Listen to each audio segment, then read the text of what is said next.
Another one. What the heck? 20 nautical miles until 7:45 p.m.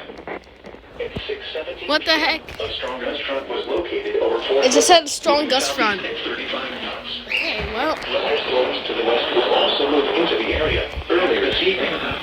Hazard, wind gusts 34 knots or greater. Source, radar. Intact, small craft could be damaged and briefly higher winds and suddenly higher waves. Locations affected include Atlantic City, Little Egg Reef, Atlantic City Reef, Shallow, Great Egg Inlet, Garden State South Reef, Great Egg Reef, Harmon Cedars, Ford River, Beach Haven, Barnegat Light, North Beach Haven, Garden State North Reef, Little Egg Inlet, and Brigantine. Move to Safe Harbor immediately as gusty winds and high waves are expected.